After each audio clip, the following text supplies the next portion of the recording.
ஆண்டவராகிய இயேசு கிறிஸ்துவின் நாம் மையப்படுவதாக இந்த நாளிலும் உங்கள் யாவரையும் பார்ப்பதில் மிகுந்த சந்தோஷம். இந்த நாளில் ஆண்டவருடைய கேரக்டரை இங்கே சொல்ல விரும்புகிறார். ஆண்டவருடைய கேரக்டர் என்னன்னு புரிஞ்சுக்கணும். நாம் ஆராதிக்கிற ஆண்டவர் எப்படிப்பட்டவர், அவருடைய குணங்கள்லாம் என்ன அப்படின்னு அவரை புரிஞ்சு ஆராதிப்பது ஒரு விசுவாசிக்கு அழகு.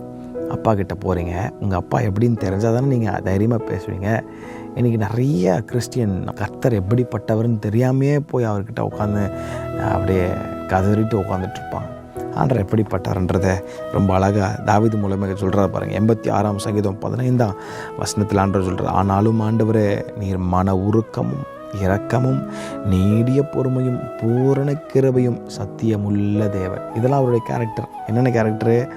மன உருக்கம் நிறைந்தவர், இரக்கம் நிறைந்தவர், நீடிய பொறுமை, பூரண கிருபை நிறைந்தவர். இது மட்டும்தானா அப்படின்னா இல்லை, அவருக்கு நிறைய கேரக்டர்ஸ் இருக்குது. பைபிளில் படித்து பார்த்தீங்கன்னா நிறைய கேரக்டர்ஸ் இருக்குது. ஈஸ் ஜெல்லஸ் காடுன்னு இருக்குது. ஆமாம், பொறாமை உள்ள எரிச்சல் உள்ள தேவன் அப்படின்ருக்கு. 1000 தலைமுறைக்கும் இரக்கத்தை காக்கிறவர், இதுதான் என் நாமம் அப்படின்னு சொல்கிறாரு. நீ பண்ண பாவத்துக்கு 4ஆம் தலைமுறை மட்டும் உன் பிள்ளைனிடத்தில் நான் விசாரிப்பேன் அப்படின்னு சொல்ல, அது என் நாமம் அப்படின்னு சொல்கிறாரு. ஸோ அவருடைய கேரக்டர்ஸ் எல்லாம் தெரிஞ்சு அவர் ஆராதிப்பது ரொம்ப ரொம்ப நல்லது. ஆமாம், ஆண்டவர் எப்படிப்பட்டவர்னு தெரிஞ்சு போய் அவரை ஆராதிங்க, தெரியாமல் போய் அவரை ஆராதிக்காதீங்க.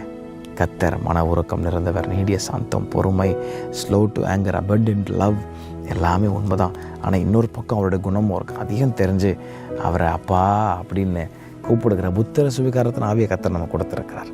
அவரை தெரிஞ்சு போய் அவரை ஹக் பண்ணும்போது அவர் உங்களை ஏற்றுக்கொண்டு உங்களை ஆஸ்வதிக்க அவர் போதுமானவராக இருக்கிறார். காரணம், அவர் மிகுந்த கிருபை உள்ள தேவன். அவரை யாருன்னு தெரிஞ்சு அவர் ஆராதிங்க. ஆமாம், கர்த்தர் தாமே உங்களை அவரையும் ஆஸ்வதிப்பாராக. ஆமென்.